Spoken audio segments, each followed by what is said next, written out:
Oi, pessoal, uma boa noite. Boa noite, como vão todos? Hoje a gente, pela segunda vez, vamos fazer uma semana de lives. Na última vez nós falamos sobre empreendedorismo para as famílias e dessa vez decidimos, já que Semana dos Namorados, né?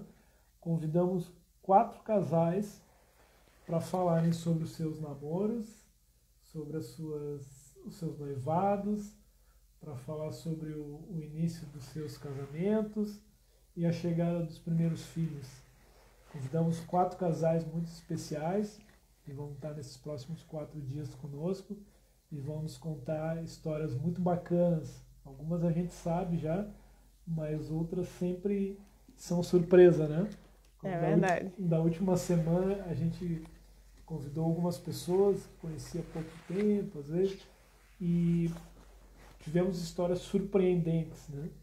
E eu tenho certeza que essa semana vai ser assim. E para aqueles que puderem e quiserem nos acompanhar ao longo da semana, eu tenho certeza que vão ouvir histórias muito boas, histórias muito legais. E tem chegado muita gente nova no perfil, né? Se alguém ainda não está por dentro bem do que a gente trata aqui, né? A gente pode dar, enquanto o Rodrigo e a Marília não chegam, a gente pode dar uma introduçãozinha aí do que a gente está falando. Manuela, pode falar. Porque assim, aqui o nosso perfil, como o Zé disse, eu sou a Manuela, ele é o José, e nós falamos sobre finanças em vários aspectos da vida, né? Normalmente no relacionamento a gente vê que dinheiro, né, finanças em geral, é meio que um tabu. Então a gente está trazendo exatamente para essa semana esse assunto. E a Marília já mandou a solicitação, deixa ela entrar.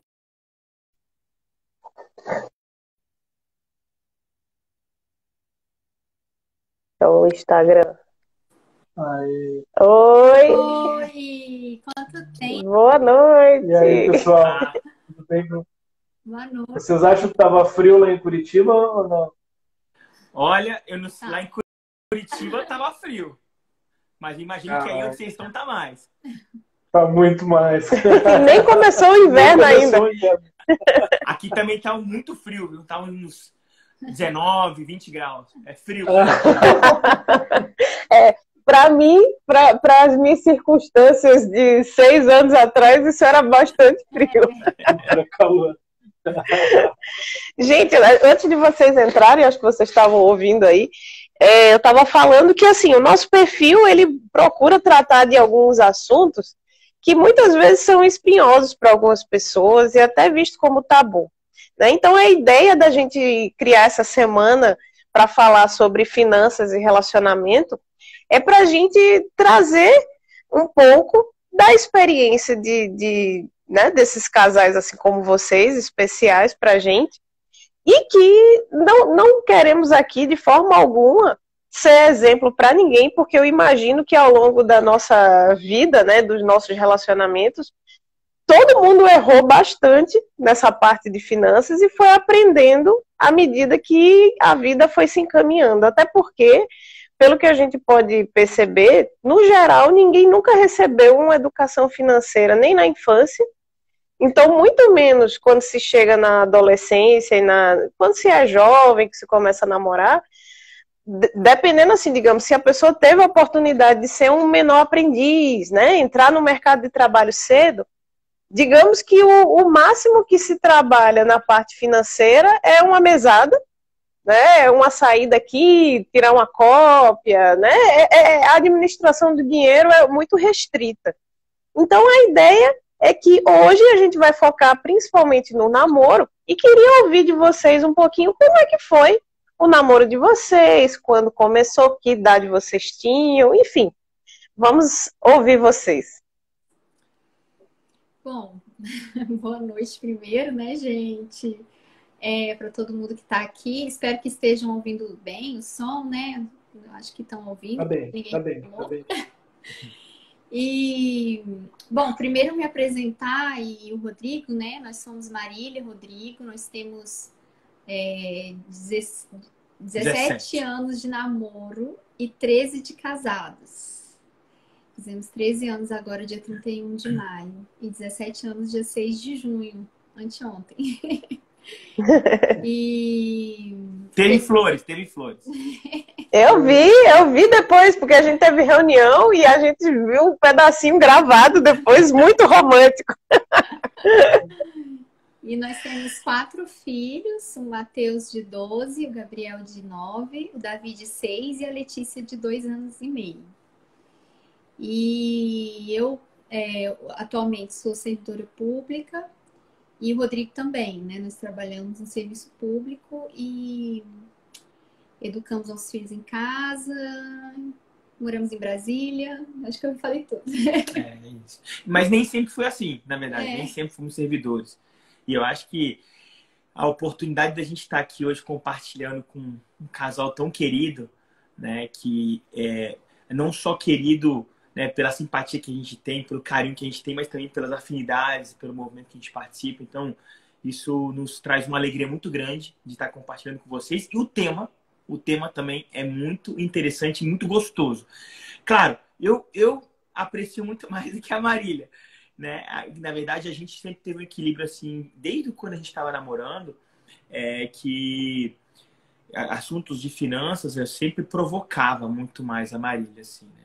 E aí, quando a gente estava pensando, né, um pouco sobre essa fase do namoro, resgatando um pouco, né, esses 15 anos atrás, ou 13, 14 anos atrás, assim, foi muito legal, porque a gente pensou assim, realmente, talvez algumas coisas pudessem ter sido melhores programadas, planejadas, né, em termos assim de finanças.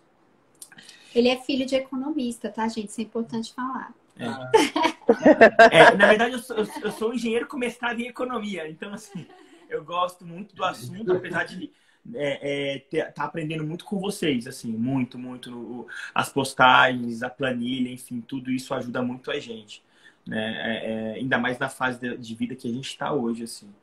Mas no namoro, a gente poderia, assim, para a gente começar a introduzir aqui um pouco o namoro, a gente divide o nosso namoro em 3 fases, em 3 momentos, né? A gente teve uma fase, né, assim, já no início do namoro, até os 11 meses de namoro, onde a gente, né, aquela paixão, aquela coisa toda, assim, eu estava no meu último ano de faculdade, eu tinha 23 anos, né, a Marília 22, um ano mais nova que eu. A gente começou, eu tinha 21. 21? Uhum. Ah, então 21, tá vendo? Ela é um ano, quase 2 anos mais nova que eu, na verdade. E aí, no último ano da faculdade, a Marília estava na metade da faculdade, e eu preocupado com aquele negócio de terminar a faculdade e tal, mas a gente se curtindo muito, a gente se conheceu numa comunidade católica da universidade, né? Então a gente sempre teve essa unidade, né, em Cristo, mas a gente não se preocupava muito. Eu estagiava, né, fazia estágio e tinha uma bolsa de pesquisa dentro da universidade. Então, estava fazendo o último ano da faculdade com uma bolsa de pesquisa e tendo um estágio. E o estágio, relativamente, a gente até estava conversando, né, essa semana passada, que o estágio dava um ticket pra gente, a gente chama aqui de VR, né, um vale-refeição, que assim, era quase outro valor do estágio. Então a gente só saía para os lugares onde aceitava o tal do VR, né? Quando eu falava assim, para jantar, eu falava, vamos jantar.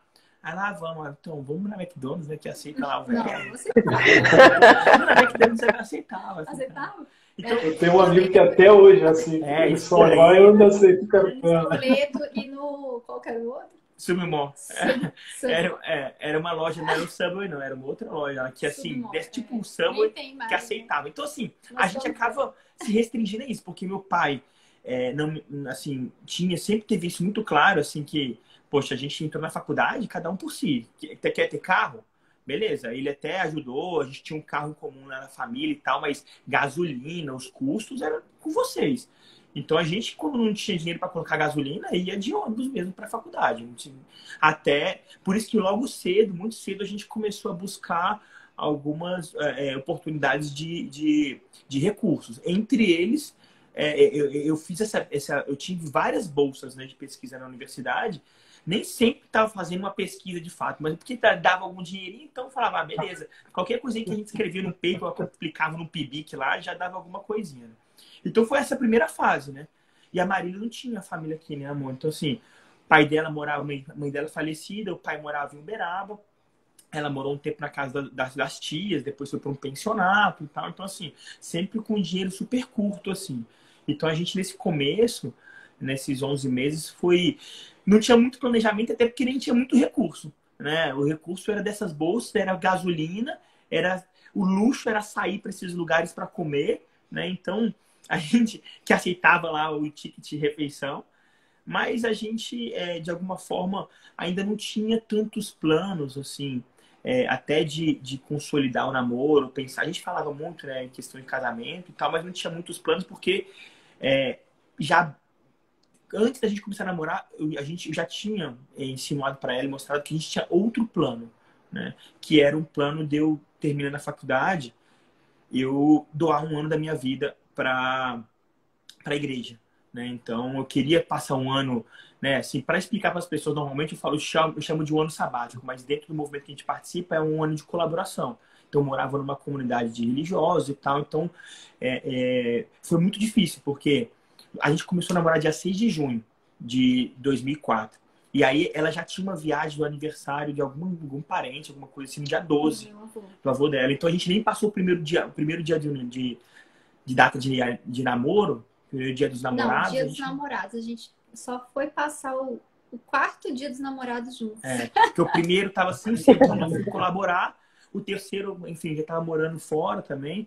Mas o fato é que esse primeiro ano, se a gente fosse resumir esses primeiros 11 meses até eu ir colaborar, foi 11 meses onde a gente tinha pouco planejamento, porque também tinha pouco recurso, e eu já tinha essa meta estabelecida. Olha, terminada a faculdade, eu queria doar um ano da minha vida, né, para a igreja. Foi difícil, obviamente, que para ela, e aí mostra um pouco, e inclusive isso tem um aspecto muito importante dentro da nossa relação financeira em casa. A Marília sempre foi uma pessoa muito generosa, né? Ou seja, sempre entendeu muito as pessoas, me entendeu muito, e ela, apesar de sentir muita saudade, saber que ia ser um ano mais restrito, que ia morar numa comunidade, a gente não ia poder ficar se falando. Estou falando de 2005, a rede de escada da comunidade onde eu morava, a internet onde eu morava ainda era aquela de escada, né? Então, a gente se falava por e-mail, conversava por e-mail, assim, sei lá, uma, duas vezes, trocava e-mail uma, duas vezes por semana, né? Porque a vida de comunidade você tem um rito, um horário assim um pouco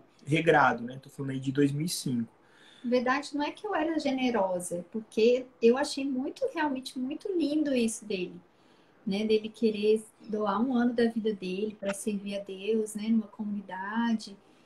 E eu sabia que ia ser difícil, a gente ficaria longe, mas era também um tempo que tinha data para começar e data para terminar. Então, era um tempo que a gente ia também viver essa experiência de namorar à distância e confirmar se realmente a gente gostava mesmo um do outro, porque todo mundo fala, né, que namoro à distância serve para isso, ou para você decidir que é a pessoa, ou para você terminar, né?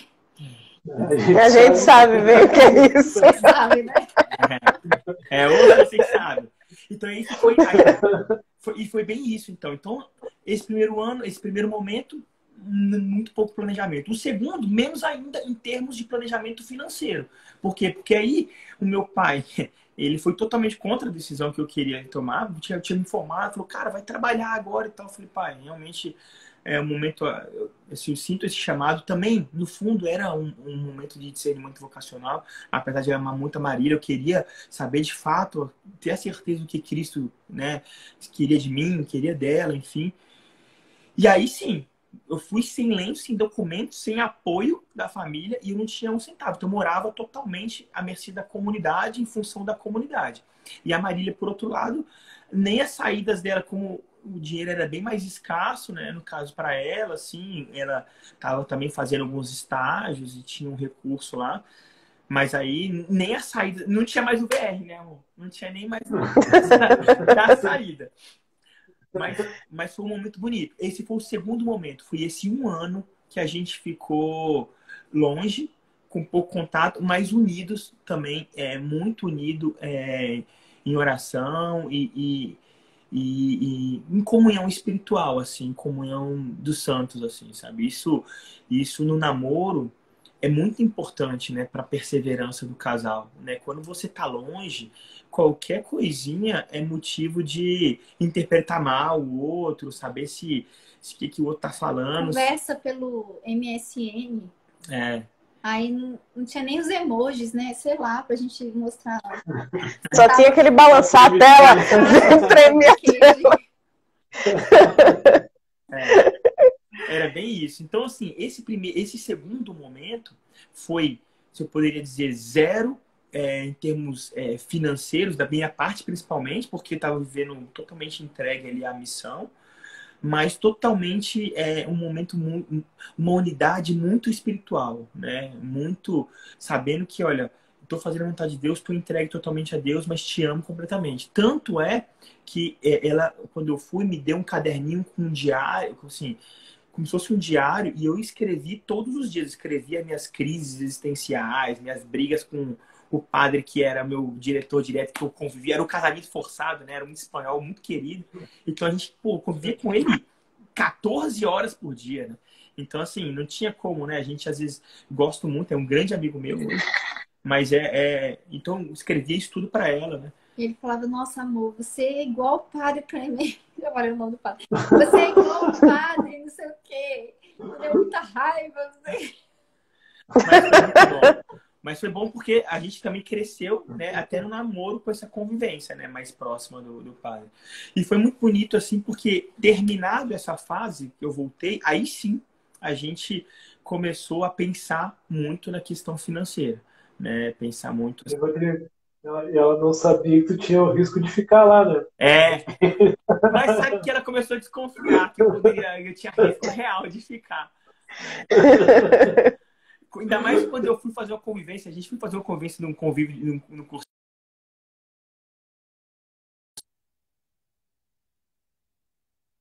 Porque foi o tempo que eu fiquei lá.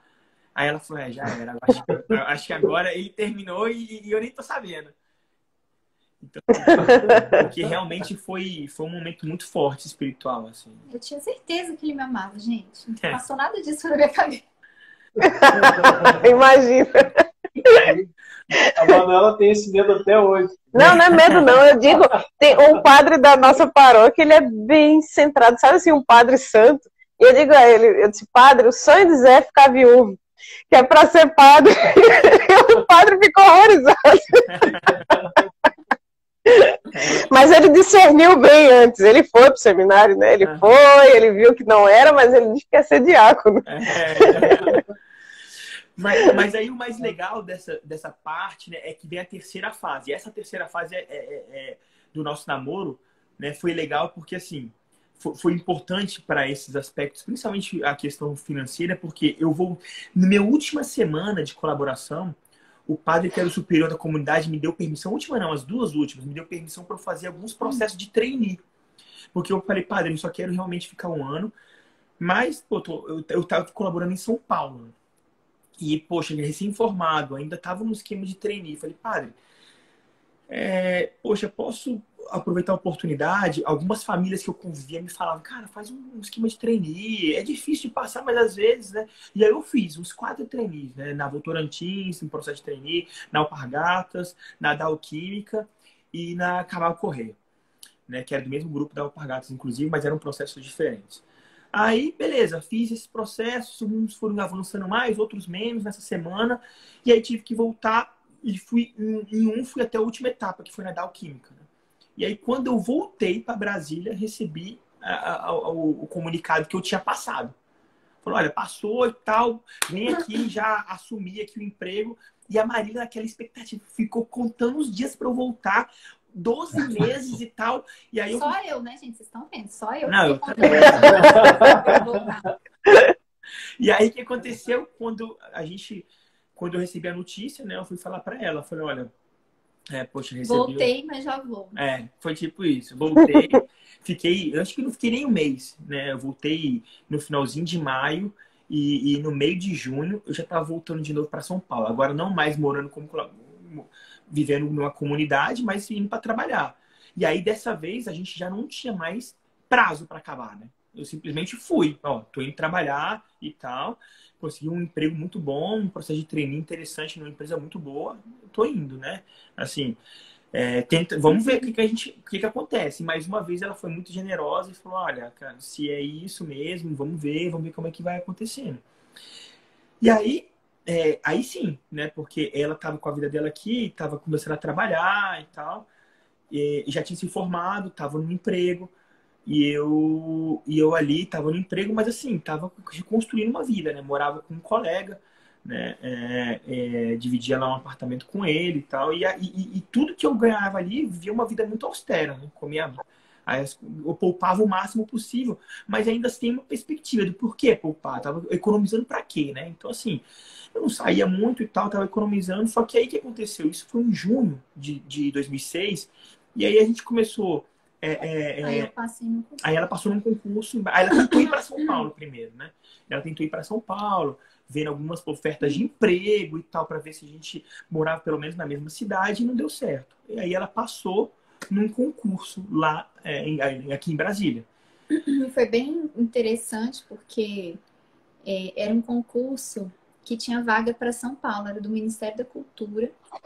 Tinha vaga para Brasília, tinha vaga para São Paulo. Você tinha que fazer opção, né? Qual era a prioridade, sua prioridade, qual cidade, né? E só que para Brasília tinha 3 vagas. Para São Paulo acho que tinha uma coisa assim. Aí eu falei, vou colocar a primeira opção Brasília, porque é mais chance de eu passar, né? Sim. E pus segunda opção São Paulo. E eu fiquei em terceiro lugar nesse concurso. E os 2 primeiros colocaram Rio. Quer dizer que se eu tivesse colocado São Paulo primeira opção, eu tinha ido para São Paulo. Mas Deus não quis que eu fosse para lá. Eu falei para ele, nossa, Deus não quer, porque né, eu nunca ia imaginar que eu ia ficar em terceiro lugar no concurso. Um dos primeiros que eu fiz, assim. Então...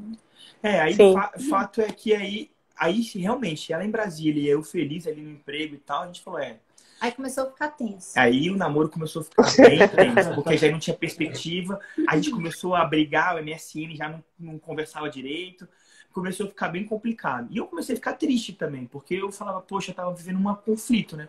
Primeiro emprego, tava no processo de trainee, tava indo bem, inclusive, assim, né? Porque eu morava em São Paulo para trabalhar praticamente, né? Tinha minhas atividades ali na igreja e tal, mas era praticamente para isso. E aí, eu um dia estava triste lá e o diretor, abaixo do CEO da empresa, era um cara muito bom, assim, tá? Um mexicano, e ele sempre conversava com todo mundo, do faxineiro até o diretor, o gerente executivo lá. E eu estava muito mais perto do faxineiro do que do gerente executivo. E aí ele, um dia passando ali, eu meio triste, ele olhou e falou assim, que passou, Rodrigo? Aí eu tô meio chateado e tal, com as coisas. Ele, passa lá em casa no sábado que eu quero conversar com você. Aí eu achei que era brincadeira, né? Não, vai lá em casa. Me passou o endereço dele e falou, vai lá no sábado lá em casa. Aí eu, pô, massa. Aí que as coisas começaram a se transformar na nossa vida, assim. Porque eu fui pra casa dele e aí conversa vai, conversa vem. Expliquei pra ele a nossa situação e ele falou, olha, faz o seguinte, tem um livro chamado 7 Hábitos das Pessoas Altamente Eficazes, do Stephen Covey. E lá ele ensina alguns tips, assim, algumas dicas que são importantes para a vida profissional, para a vida no casal, para qualquer coisa na vida. E aí ele falou, olha, escreve você e pede para sua namorada escrever o que você... como é que você se vê daqui 5 anos, como é que você se vê daqui 10 anos, primeira coisa. E ela também escreva isso. Qual é o seu conceito de sucesso? Marília, escreva também qual é o seu conceito de sucesso. Qual é o conceito de felicidade? O que é felicidade para você? Né? E quais são os seus sonhos? Escreva assim, cara, eu tenho sonhos. E aí, beleza. E aí vocês marcam de se encontrar, né, presencialmente e tal. E debatem sobre isso. E aí avaliem. Porque se for para ser, se vocês verem que tá dando match, né? Se os planos, as coisas estão se encontrando, cara, alguém vai ter que abrir mão. Se não... enfim, cada um toma a sua vida e já toma a decisão. O importante é tomar a decisão. Né? E aí foi isso. A gente marcou no feriado dia 12 de outubro. Eu vim de São Paulo para Brasília. E aí quando a gente veio, né, amor? A gente foi fazer esse match. Aí a gente viu que realmente a gente queria estar queria viver uma vida, né? Juntos, para a eternidade. Né, nossos sonhos, como a gente se vê daqui 5 anos. É engraçado que algumas coisas a gente revê. Isso foi de 2006 para 2016. Quando a gente chegou em 2016, a gente reviu o plano. Né? Ele falou como Deus foi bom, né, de permitir isso, né, que a gente concretizasse, sei lá, 90% daquilo que estava escrito. Até onde a gente queria trabalhar. Os empregos, os concursos e tal. Mas aí, quando a gente decidiu no dia 12, não, vamos ficar junto, a gente precisava tomar uma outra grande decisão. Quem é que vai abrir mão? Você do concurso em São Paulo ou eu desse processo? Em Brasília, ou eu desse processo em São Paulo, né, desse emprego. Mas uma coisa era fato. A gente queria ficar junto. Então a gente tinha uma meta. A gente quer casar, quer organizar nosso casamento, quer ter uma festa minimamente digna. Não foi uma festão, foi uma festa super simples, mas eu já sabia para que eu queria economizar meu dinheiro. Então, já fez sentido. Eu falei, cara, eu preciso guardar esse dinheiro que eu ganho. Então, eu poupava na época, sei lá, eu chuto assim que eu poupava uns 80% do recurso que eu ganhava, do salário dele. Ele anotava até as esmolas que ele dava para os mendigos. E aí eu comecei a anotar tudo. Eu comecei a colocar um negócio no Excel e anotava esmola, balinha que eu comprava na banca. Tipo assim, tudo. Eu anotava tudo. Eu falava, cara, eu tenho que estar Por exemplo, eu chegava no final do mês, estava acabando a meta, estava batendo na meta lá da economia. Nem pro Habib, eu ia comer no Habib's, que na época a esfirra era... mais barato. Não, era 49 centavos. Aí, cara... Bons tempos. Então, ficava nessa, né? Verdade. Porque assim, eu tinha claro que, cara, precisava alcançar uma meta. Aí começava, mas qual que era a meta? Então a gente falou, poxa, a gente não sabe quando a gente vai casar, não sabe quando a gente vai ficar noivo, mas precisava saber mais ou menos qual que era o custo, né, do casamento. Então a gente mais ou menos imaginou aquele custo do casamento e falou, poxa, vamos tentar chegar perto daquilo ali, economizando o máximo que a gente conseguir. Então, né, essa fase foi legal. E aí até que eu decidi que era mais fácil a gente voltar para Brasília, né? A gente decidiu em comum, porque minha família era aqui, a família da Marília era daqui também. Era mais cômodo, vamos dizer assim. E a gente pensava, né? Como que a gente vai criar filho em São Paulo? Eu morava super distante, é super difícil a logística. As pessoas que a gente convivia lá, os pais trabalhavam o dia inteiro, as crianças ficavam meio ali, né? Então a gente falou, não, vamos voltar para Brasília. Aí foi eu digo que antes foi uma das decisões mais difíceis, porque quando eu falei pro mexicano, né, pro diretor que toma uma decisão, aí ele falou, quando que ela vem? Aí eu falei, então. Ele achou que... Sabe que eu passei por a gente nem conversou sobre isso, mas a gente passou uma situação muito parecida, né? Eu trabalhava num escritório de investimento de uma família super importante, assim, mundialmente renomada, tá? Todo mundo conhece, tá? E eu estava o quarto da hierarquia, tá? E nisso, antes da gente casar, um dia um dos donos do escritório disse assim, ó, o cara que é o terceiro vai embora, não quer mais. E aí a gente está indo para os Estados Unidos, tá claro, os dois Estados Unidos é tudo contigo. Né? E quando... o dono do escritório, a mulher dele estava com câncer. Né? Mas curou, ficou bem. Né? Aí um dia ele chegou meio chorando no escritório, assim, olhou para todo mundo, lá para alguma coisa, e disse, se um dia vocês tiverem que escolher entre a família e o trabalho, escolham a família. Ele falou isso antes de ir para os Estados Unidos. Né? Aí, cara, quando ele foi para os Estados Unidos, eu fiquei no escritório lá o tempo inteiro, né, junto com os outros que trabalhavam, e nesse meio tempo eu e o Manuel decidimos que a gente ia embora. Aí quando eu contei para ele, cara, e falei para ele que ele tinha mandado escolher a família, cara, ele ficou louco, cara, porque ele já tinha perdido um e ia perder mais outro. Mas eu também tive que abrir mão, cara. Não, e seria como Deus abençoa, né? Quando a gente toma essas decisões assim, entregues a Deus, porque, pensa, eu já tinha largado, ficado 1 ano fazendo uma vida de colaboração, meu pai já tinha ficado indignado de eu ter feito isso, essa brincadeirinha. Aí quando eu voltei, consegui um processo de treininho, meu pai, agora sim, orgulho do meu filhão e tal. E eu ia voltar sem lenço, sem documento para Brasília, para morar com meus pais, sendo que já tinha 2 anos que eu não morava com eles, né? Tipo assim, o cara falou, tu desperdiçou todos os seus 2 anos de vida pra quê, né? Assim, a mentalidade dele era muito essa, assim, cara, agora você tem que brilhar, você tem que... E aí eu falei, não, cara, a decisão foi difícil, muito difícil, mas aí o mexicano, apesar de ter ficado meio, né, surpreso, hoje ele é o CEO da Tyson Foods, que é uma das maiores empresas de alimentos do mundo, assim, né? Um querido amigo, José Arana. E aí ele chegou e falou, cara, beleza, eu acho que ele falou, olha, você está buscando a sua felicidade, né? Então, deposite, e isso não vai ter preço, né? Com certeza você vai ter outras bênçãos aí. E aí não deu outra. Nesse meio tempo, eu também fiz um concurso sem estudar. O concurso tinha sido cancelado por causa de questão de fraude e tal. E aí reabriram as vagas de novo, no meio quando a gente decidiu isso. Aí eu falei, sabe uma coisa? Vou me inscrever nesse negócio aí. E aí me inscrevi, mas assim, fiz a prova e nem fui olhar direito o resultado e o negócio ficou.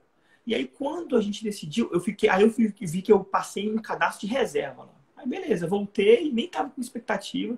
E aí quando eu voltei, na véspera de Natal, passei o Natal com a família e tal, meu pai com aquela cara do tipo, cara, eu não tô acreditando que você tá aqui, né? Tipo...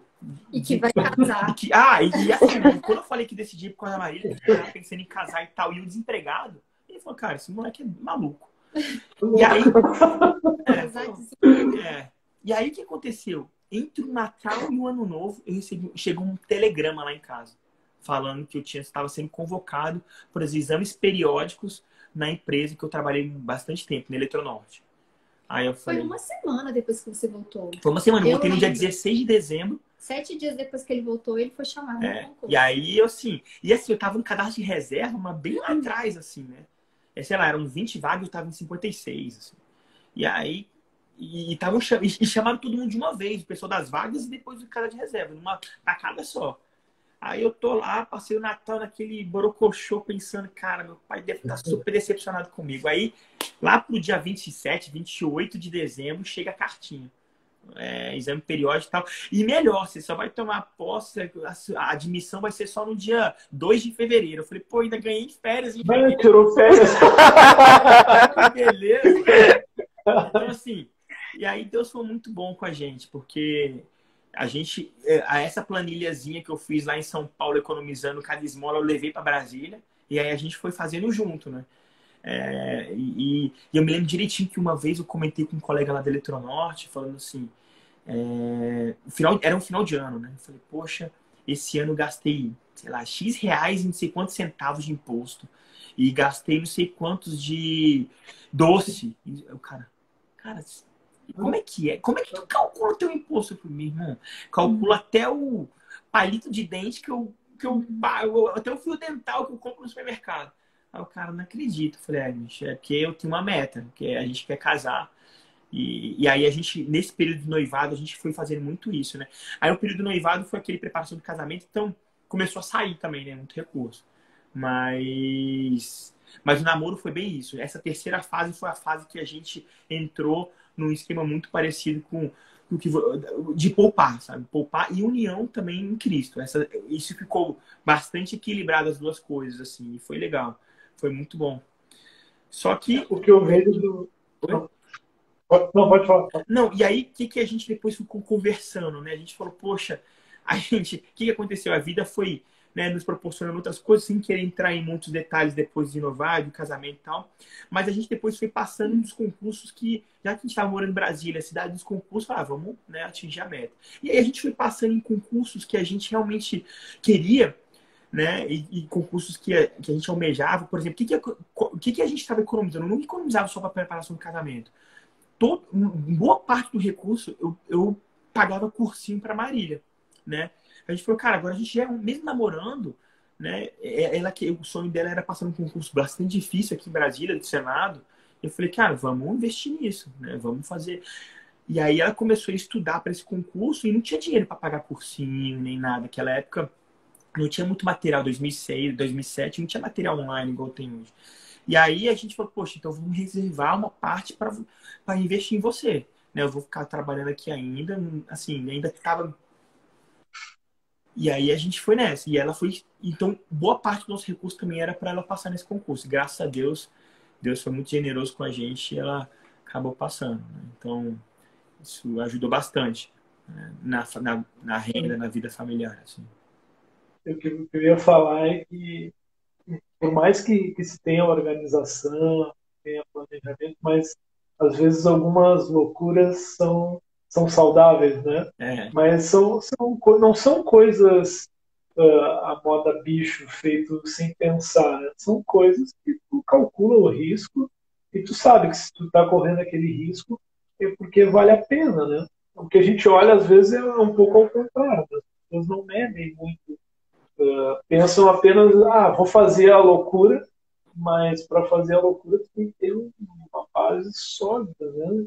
E pelas histórias que vocês contaram, a gente viu que não foi, vou sair de Brasília, vou para São Paulo, aventurar. Não, não foi isso, né? Não foram aventuras, foram decisões difíceis. E a gente sabe, né, naquela relação de risco-retorno, né, quanto mais a gente arrisca, né, a gente vai ter retornos maiores, né? E se a gente está disposto quando a gente faz o que a maioria não faz, né, a gente acaba tendo os resultados que a maioria também não tem, né? E que o namoro também é a fase de arriscar, né? É mais difícil hoje, né, depois de ter filhos, você dizer, vou me aventurar e vou arriscar ir, sei lá, para a Austrália, largar meu emprego aqui, pedir exoneração e ir. É muito mais complicado, mas na época do namoro, né, vocês relatando aí, eu tenho certeza que Zé também se enxergou muito no relato de vocês, porque a gente também, na época do namoro, passou por muita dificuldade pela distância, né, eu em Recife, Zé aqui em Pelotas, então foram 2 anos assim, e a gente estagiário, escraviário, né, como dizia naquela época, que a bolsa estágio não dava praticamente para nada, e a gente querendo se ver, mas foi um período de muito crescimento, de muito conhecimento um do outro, porque você não está tendo a convivência diária, na presença, mas se une em oração, né, conhece muito os gostos do outro, por conversar muito. Então, com certeza, é um período em que, se é bem vivido, solidifica muito a base para essa vivência de hoje em dia. Então, se vocês não tivessem passado por toda essa dificuldade, hoje o relacionamento de vocês com certeza seria muito diferente, né? Porque é a fase do arriscado, do sofrimento. Quantas vezes, né, a gente se pegava chorando assim porque dói, crescer, amadurecer dói demais. E bem essa questão a gente não é preparado para isso. A gente não recebe isso na escola ou na família, uma preparação para saber lidar com as contas. Então, ouvindo você falar, Rodrigo, assim, você vê que foi aquele amadurecer porque você tinha um propósito, né? A gente fala muito sobre isso, assim, todo mundo é capaz de atingir os seus objetivos se parar para pensar em objetivos. Muitas pessoas vivem sem objetivo nenhum, então não conseguem planejar nada, nem fazer nada. Por quê? Porque não tem uma meta. Então, viver um dia como sendo empurrado, como é que você vai construir alguma coisa assim, né? Então, vocês tinham o desejo de se casar, de estarem juntos, então é louvável, né? Todo o sacrifício com certeza valeu a pena. É isso mesmo. E sabe uma coisa que eu estava pensando? Essa questão das metas, como é importante, né? E como é alcançável quando se planeja bem. Eu me lembro perfeitamente, depois que a Marília passou num concurso muito bom, com uma renda muito boa, eu depois passei, fui para um outro, aí eu falei, já estou morando em Brasília, vou estudar, e passei num outro concurso também muito bom. E aí a gente, né, meio que se acomodou, a renda estava bem, bastante encaixada, a gente melhora o padrão de vida e tal.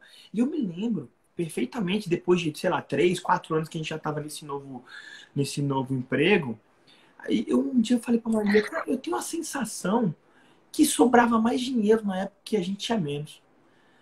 Por quê? Porque hoje a gente acomodou na renda, né? E aí, claro, você melhora o padrão de vida e tal, mas não se atenta a algumas questões, né? E não dá para falar que era a questão dos filhos, porque, né, a gente já tinha um filho quando a gente tomou posse do... Aliás, já tinha 2, né? Quando a gente tomou posse nesses 2 novos empregos, ela em um e eu no outro, né? Então, assim, é um pouco por isso. E eu me lembro que quando a gente estabeleceu uma meta dentro da nossa vida familiar, já com 3 filhos, que a gente queria realizar um daqueles sonhos que a gente colocou lá no passado, né? Que era o quê? Morar um tempo fora. Então a gente falou, cara, vamos morar um tempo fora. Vamos se planejar para isso. Então a gente estabeleceu um plano, né, pra gente fazer isso. E a gente, pô, morar fora custa, né? Ainda mais na Europa, que a gente foi morar na Espanha. Então, assim, a gente precisava fazer uma economia. E aí, assim, aí a gente conseguiu. Mas por quê? Porque a gente fez um planejamento, se organizou para isso e tinha claro o que a gente queria alcançar e quanto que a gente precisava poupar para viver aquele um ano. Porque a Marília depois não ia receber mais nada, ela ia de licença. Eu fui pelo meu trabalho, mas ela foi uma licença com interesse particular, Sem né? remuneração. Sem remuneração. Então, assim, a renda da família ia cair e a gente ia ter um custo que a gente imaginava que seria equivalente ou o que a gente tem aqui, porque em algumas coisas que a gente gasta que a gente não teria lá, que a gente tem aqui, mas por causa do câmbio, né, e aqui é quase que equivaler. Então, poxa, como é que a gente ia fazer para restabelecer essa vida? Então a gente teve que se planejar, economizar, poupar algumas coisas para guardar uma reserva para aquele momento. Então, como você falou, Manu, a gente precisa se organizar, precisa ter uma meta clara. Senão, o pouco que você ganha, você não consegue poupar de alguma forma. E assim, E a gente... Fala, Marília, fala. eu ia falar que eu nunca fui, assim, de controlar muito finanças, não é meu forte, assim. Não sou aquela pessoa também que gasta tudo, não sei o quê. Eu sempre fui aquela pessoa, assim, de não gastar mais do que eu recebo, mas, assim, não poupava, sabe? Não pensava, assim, no futuro. Então, o Rodrigo me ajudou muito nesse sentido, né? De começar a pensar um pouco mais nisso e tal, de ter de olhar mesmo para esse lado, né? Dos objetivos e tudo mais. Então, eu ia falar, né, que quando a gente namorava, eu morava na minha tia e eu estava fazendo o meu projeto final de faculdade e ela me cobrando, assim, você tem que trabalhar, você tem que arrumar um trabalho, você tem que arrumar um trabalho. Eu estagiava, né, mas eu não sei se meu estágio tinha acabado por causa do último ano e tal. E eu assim, não, mas que coisa, ela pegando no meu pé e eu tendo que fazer o projeto, porque é uma pesquisa, é um negócio que dá trabalho, não sei o que, eu falei, ainda vou ficar com essa cobrança aqui. Mas foi muito bom que ela fez pra mim, porque ela me ajudou, né? Eu sou meio devagar, né? Vocês veem que eu sou meio devagar. Então ela me deu uma empurrada, né? Ainda bem que eu sou casada com o Rodrigo, porque aí ela me deu esse empurrão, assim, sabe? E aí eu comecei a fazer os concursos. Eu falei assim, não, eu vou então, né? Já que ela tá me cobrando aqui, né? Tô morando também de favor aqui, não sei o que, vou atrás. Então, fiz o concurso, fiz vários concursos, né? Fui passando, em alguns passava, outros ficava na reserva e tal. No fim das contas, aconteceu o que o Rodrigo falou, né? A gente conseguiu alcançar muitas das metas que a gente planejou e eu vejo que Deus foi nos abençoando mesmo, porque cada filho que a gente tinha, a gente era chamado num concurso melhor, assim, sabe? Foi muito engraçado, assim. Quando a gente engravidou do Matheus, faltava 2 semanas para ele nascer, eu fui nomeada no concurso do tribunal. Era nível médio, tudo, mas já era muito melhor do que eu estava antes do nível do executivo, do ministério, né? E depois, quando eu estava grávida do Gabriel, faltava 2 meses para ele nascer, eu fui nomeada no Senado. Então, e na mesma semana ele foi nomeado no dele. Então, assim, a gente foi vendo assim as bênçãos de Deus também pela abertura que a nossa família teve para receber também os filhos, né? Porque os filhos são bênçãos, né? Quando a gente estava com esse plano de ir para a Espanha, a gente engravidou sem esperar, né? Assim, a gente não estava planejando engravidar, estava pensando assim, não vamos engravidar. Pelo contrário, a gente estava pensando, não vamos engravidar agora, né? Como se a gente pudesse controlar tudo, né? E a gente não pode controlar tudo. Não vamos engravidar agora porque a gente vai para o exterior, né? Vai ser com 3 filhos, a gente já tinha 3 filhos e tal. Mas a gente engravidou. E na hora que eu descobri a gravidez, o Rodrigo, né, a gente ficou, assim, ele ficou um pouco assustado, eu também, mas assim, eu fiquei pensando, se Deus permitiu, que assim seja. Aí o Rodrigo falou, então a gente não vai mais e tal. Eu falei, não, a gente vai sim, porque eu não vou deixar um filho ser culpado da gente não realizar esse sonho, né? Deus vai providenciar tudo, né? E aí, com uma semana de que eu tinha descoberto a gravidez, eu perdi o bebê. Então, eu fiquei muito triste, ele também. A gente já tinha... num primeiro momento foi um susto, mas a gente depois entendeu que os nossos planos, por mais que a gente faça planos, e isso é importante ser feito, né? A gente fazer planos, mas por mais que a gente faça planos, as nossas vidas estão nas mãos de Deus. É Deus que sabe a hora certa de cada coisa da nossa vida.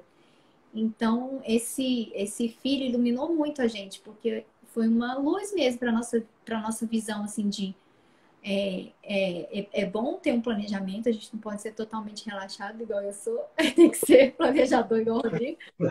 Mas também é bom a gente saber que as nossas vidas estão nas mãos de Deus e que a gente tem que, né, estar aberto ao que vier, né, e preparado, assim, para aceitar todas as coisas que acontecerem na nossa vida e depois enfrentá-las, né, ver como é que a gente vai fazer. E foi um período, assim, muito abençoado, esse período também que a gente morou fora, né, a gente também viveu, assim, vivemos lá é outra coisa, né, mas, assim, a gente não tinha muita coisa, mas a gente vivia bem, assim, a gente vivia feliz. Bem simples mesmo. E foi, assim, uma experiência de viver em família maravilhosa, sabe? Porque estávamos só nós lá, né? Então, eu cuidei da casa, assumi toda, né, a casa, uma coisa que eu nunca fiz na minha vida, não tinha feito, era um sonho meu realizar, ser mãe em tempo integral, estar cuidando de casa e tal. E foi maravilhoso para mim, para os meninos, para o Rodrigo. Foi uma experiência maravilhosa. Então, vocês sabem que hoje a gente estava olhando no Instagram umas coisas, aí um cara falou assim que como é que era, Manela? Que o sucesso do dia para a noite às vezes demora alguns anos, né? E aí, quando a gente olha, às vezes, o pessoal que está começando os relacionamentos, né, eles olham para as pessoas que já têm um casamento já mais longo, já tem um pouco mais de idade e acham que aquelas coisas ali foram fáceis, né? Até naquele momento pode ser fácil, pode estar tranquilo, pode sair, já não olha mais muito o preço daquilo ou daquele outro, né? Já passou por essas fases de ter que comer no Habib's ou de ter que ir só naquele restaurante, né? Isso daí não é vergonha para ninguém, né? Porque essas coisas, elas nos fazem querer mais, né? E nos desafiam, e eu acho muito bacana isso. Eu vendo eles falando com a gente, era a mesma coisa, né? Mas até agora, depois a Maria comentar, e depois a gente foi nomeado e começou a trabalhar no mesmo dia, né? A gente fez acontecer com a gente 2 vezes. Então, assim, as coisas não são muito fáceis. Os namorados olham e pensam que as coisas vão... E às vezes se frustram. O pior de tudo é isso, né? De achar que, às vezes, olhar a vida dos outros, tu tem que olhar como ele chegou naquilo ali, né? Não só aquele momento, porque as trajetórias, quando a gente conversa com outros casais, geralmente são bem parecidas, né? Todo mundo teve que ralar um pouquinho para conseguir. E também esses planejamentos, né, eles não é com 17 anos que tu diz, eu vou ser diplomata e com 21 anos tu passa, né? Não é uma coisa assim. Né? É de pequenas em pequenas conquistas, as tuas conquistas vão ficando maiores, né? Mas ninguém vê isso, né? O pessoal só vê o resultado pronto, né? Mas é difícil, não é muito fácil, não. E também, assim, o namoro, né, é uma fase que eu não sei quem que fala que namoro foi feito para terminar. A gente tem que pensar assim, é a fase para a gente conhecer uma pessoa, para ver se é a pessoa que a gente vai querer ficar com ela para o resto da vida, né? Só que hoje em dia as pessoas não pensam mais tanto nisso, né? Elas estão ali curtindo, né? Querem, vamos ver se vai dar certo, se não der certo, separa. Essas coisas assim, sabe? A gente tem que ter uma meta. Inclusive, assim, tanto essa parte financeira, mas a parte também da família. Né? Se a gente fala assim, vou casar e se não der certo, eu separo, não vai dar certo. Porque assim, você tem que querer que dê certo. Você tem que planejar que dê certo. você tem que se empenhar para que dê certo. Você tem que abrir mão de muitas coisas para que dê certo. Também na parte do relacionamento. Então, a gente precisa ter isso em mente também, sabe? Que não são só essas coisas, né? As coisas, a parte das finanças é importante, mas essa parte também do relacionamento, do amor, né? De querer construir, de querer saber onde quer chegar, é importantíssimo. Só um meio, né? Até porque é aquela questão, né? Eu acho que quando a gente se preocupa com as finanças no relacionamento, é o depois que você já sabe que aquela pessoa você quer passar o resto da vida. Exatamente. E o organizar as finanças é para você não passar tanto aperto assim, de que levar uma vida louca, que não organiza nada, que não sabe o dia de amanhã, que tá correndo atrás do jantar, né? Como é aquela frase, né? Vendendo o almoço para pagar o jantar. E eu vendo vocês falando, eu me lembrei de duas questões de abandono, né? Uma é o abandonar-se nas mãos de Deus, e o segundo abandono é saber que Deus não abandona os seus filhos. Porque a gente vê assim, né? Vendo a história de vocês, que teve muita oração no meio disso tudo. Né? Muita oração, muito discernimento, muita confiança. E com certeza, assim, que o relacionamento que trabalha primeiro isso, as coisas depois chegam. Zé falando sobre isso, assim, que às vezes as pessoas acham que foi muito fácil. Eu vejo, assim, que quando a gente é criança, a gente olha para um adulto e acha que todo mundo é rico, né? Porque ele não tem noção de dinheiro. Então aí você vê uma pessoa abrir a carteira, tem R$2. Alguma coisa que pensa assim, todo mundo é rico.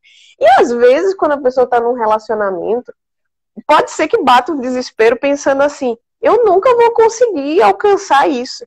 Olha a minha condição hoje, né? Hoje eu sou um estagiário, eu ganho meio salário mínimo. Como é que eu vou casar? Como é que eu vou ter filho? Mas assim, se você vai rezar e trabalhar, a sua hora vai chegar na hora que Deus determinar. Não vai ser na hora que eu quero, né? Na hora que Zé quer, que Marília quer, que Rodrigo quer. Cada coisa aconteceu. Olha os caminhos que vocês passaram, os caminhos que a gente passou para estar aqui hoje conversando sobre finanças no relacionamento. Quando que eu imaginei lá em 2006, né, quando eu conheci Zé, que isso ia acontecer? Sabe? Então, assim, para que se tem, né, quem vai ver também depois gravado, que pensa assim, que dá aquela desesperança de que nada acontece, de uma hora para outra, quando a gente vê a vida muda de um jeito, porque a gente pede as coisas, mas Deus dá mais do que a gente pede. A gente nem está esperando por aquilo quando vê, meu Deus, olha onde eu estou hoje. Por mais que a gente faça esse planejamento de 5 anos, de 10 anos, Deus é extremamente generoso com a gente. Tem um salmo, né, que fala isso, que Deus dá enquanto dormimos, né? Ou seja, esse padre espanhol sempre falava isso pra gente. Ele me falava duas coisas. Primeiro, querer e querer com força. E ele sempre invocava, quando eu falava, padre, que não sei o que não vai dar certo, isso e tal. Ele falava, calma, tranquilo, tranquilo. Deus dá enquanto a gente dorme. Então é bem isso mesmo. Eu lembro de Santa Teresa também, né? Santa Teresa, determinada determinação. Essa aí tem que ser, porque tu tem que trabalhar e rezar e esperar, porque não tem outro caminho. E só um ponto que o Zé colocou, e você também, Manu, principalmente nessa frase final de trabalhar, essa parte, a gente explorou muito aqui a parte da graça, da entrega, né? Mas tem uma coisa importante que eu li, até reforcei um pouco isso depende muito de cada temperamento, mas a gente tem que exercitar isso em todos, do Flávio Augusto, que é o dono da WhatsApp, né? Eu acho que um dos grandes bilionários hoje, um dos maiores bilionários brasileiros, né? Dono da WhatsApp, dono do Orlando City, vendeu há pouco o Orlando City, ele falava uma coisa assim da questão da autoconfiança. A gente tem que fazer isso para os nossos filhos e a gente também tem que criar em nós uma autoconfiança, e ela só é criada a partir de experiências, de insistências, de conquistas. Ou seja, ele conta do concurso que ele fez 3 vezes no maior sofrimento, que era uma vez por ano, um negócio para entrar na escola naval. Conta também do... Aí, logo depois que ele passou 3 anos para fazer o negócio, ele chegou na escola naval, ele foi expulso. Não gostou. Ele não gostou. Então, ele tinha uma atitude ruim e, óbvio, o militar via lá, olha, o cara não tá se comportando mal, e depois ele foi convidado a dar baixa, né? E aí depois ele conta uma outra experiência dele que assim, teve que ser muito... Ele teve que fazer aquilo que o Zé falou. Fazer o que pouca gente fazia. Porque vários amigos deles tentaram a primeira vez e muitos desistiram. Aí na segunda vez, pouquíssimos. E na terceira vez, quase ninguém. Porque para você fazer, como tinha que entrar numa idade específica, numa série específica, você tinha que reprovar aquela série. Ou seja, você tinha que ficar... Ele ficou parado, acho que na 8ª série, em 3 anos, né? Então, assim, mas ele depois conseguiu. E aquela conquista trouxe para ele assim, poxa, eu consigo. Né? Claro, a gente tem que entregar tudo nas mãos de Deus. Mas o exercício da autoconfiança é importante, porque isso vai ter reflexo lá na frente. Quando a gente fala assim, cara, a gente tem essa meta e a gente vai conseguir. Ah, mas é um absurdo. Pessoal, e as pessoas à sua volta vão falar, não, você é maluco. Isso aí, não, você tá doido. Como que você quer ir pra Espanha com 3 filhos, cara? Tá maluco? Não financiando um apartamento. Cara, faz isso, é coisa de maluco. E a gente fala, não, a gente vai. A gente... o Lucas nasceu, o Lucas vai fazer aniversário amanhã. Ele nasceu e eu tinha passado num concurso, a gente ia sair do Recife para Santa Catarina, né? Fui morar em Blumenau. E a gente foi com o Lucas com 10 dias. Todo mundo. O que vocês estão fazendo? Porque, na realidade, quando o Zé foi aprovado, ele chegou brabo, né? Ele, olha aqui, olha onde é que são as vagas. E isso eu já pra ter, né? E aí eu disse, como assim? Aí ele, porque eu não vou poder assumir. Eu disse, vai sim. A gente vai, eu vou estar de licença maternidade. E aí ele, tá, mas aí começou a correria, né? Mas e como? Não, a gente vai dar um jeito. Aí foi nessa que eu viajei, também cheguei com os pés desse tamanho, né, inchado, porque no avião, cesariada e tudo mais, mas são coisas que eu dizia, quem foi contra, né, que dizia, vocês estão loucos, assim, a gente vai lá buscar um emprego e volta para Recife. E a gente fez uma novena para Nossa Senhora Desatadora dos Nós, e aí quando foi no Natal, né, foi no Natal e eu assim já... Não me lembro, eu lembro que a gente estava na igreja, ou era missa de Natal ou de Ano Novo, e eu rezava, e a gente na entrada da igreja, e nada de ter solução, né, porque estava acabando a minha licença, e eu digo, tá, e agora o que eu vou fazer? Porque eu tô presa em Blumenau, meu emprego vai voltar em Recife, eu tô aqui. Aí a gente recebeu aquelas lanterninhas, né, a vela e a coisinha de plástico, assim. E aí eu sentada assim, tava mal, tava chorando, tinha acabado a novena, aí quando eu viro, tem assim, né, não estou eu aqui que sou a tua mãe. Aí eu desabei a chorar, né? E pronto, a resposta é essa, ela vai resolver. Quando foi na segunda, Zé abriu o e-mail, tava a transferência para voltar para Recife, 7 meses depois, e a gente voltou com o emprego para Recife. Então deu contadinho assim, e é aquela coisa, tem hora que tu tem que arriscar, tu tem que ter a confiança e esperar Deus agir, né? Legal. Parece na hora, parece que não faz sentido, né? Olha para trás, como diz o Jobs, né, os pontos se conectam todos e tudo que era loucura passa a fazer sentido, né? Não, nem foi tão louco assim, também não foi tão difícil assim. Na hora foi, mas depois dava para fazer de novo mais 2. Né? É isso mesmo. Muita loucura. Mas a loucura... Gente... Assim. É verdade. A gente tá completando aqui, eu não sei porque tem gente que diz que a live cai, tem gente que passa, a gente já fez live passando, mas também pelo adiantado da hora, a conversa foi muito boa. A gente teve muita surpresa, como a gente falou, que a gente não esperava, porque a gente não conversou, não sabia da história de vocês e se identificou mais ainda com vocês, porque a história é muito parecida com a nossa. Mas só agradecer por vocês terem aceito e terem feito essa noite tão especial pra gente. A gente que agradece, foi um prazer também conversar com vocês e esperamos repetir mais lives juntos. Foi muito bom. É bom relembrar, né? A gente relembrou bastante coisa. É verdade. Eu continuo com esse trabalho maravilhoso de vocês, é muito importante mesmo. né? Vai ajudar muitas famílias. E a gente vai estar acompanhando aí as próximas lives. Amigos queridos, a gente tá aí. Tem gente que vai ter umas histórias legais também. Aí só o recadinho final, o jabazinho, as inscrições para o curso que muita gente pediu sobre finanças no relacionamento, a gente abriu as inscrições hoje. Então, a gente partilhou muito desse aprendizado, das dificuldades, de coisas que ninguém disse pra gente como é que era, e a gente aprendeu na raça, né? Chegando na hora e vendo como é que é.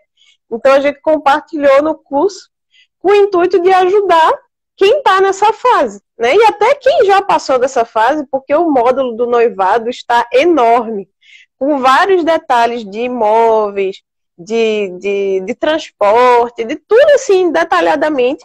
A gente fala um pouco da parte espiritual, da preparação, mas assim, quem tiver interesse em ver um passo a passo assim, de um casal que já passou por poucas e boas, a gente tentou resumir e estão abertas as inscrições a partir de hoje. De contar os detalhes que a gente já passou, a turma chora. É uma novela. Mas é melhor chorar agora, Zé. É melhor chorar agora do que depois chorar na experiência. A gente aprende com as experiências dos outros. Isso que é legal. Verdade. Os nossos amigos aí, a Lisiane e o Léo aí também. O Vinícius também. Vai estar parceiro na próxima, Léo. Na próxima nós vamos promover o Rodrigo aí a sabor do churrasco. Já está graduado, né? Fez o curso aí. Eu sou um aprendiz ainda do Vitória. Então, gente, muito obrigada. Uma boa noite. Obrigada, Boa noite. Valeu, pessoal. Boa noite. Com Deus. Um grande abraço para vocês. Tchau. Tchau, até a próxima. É.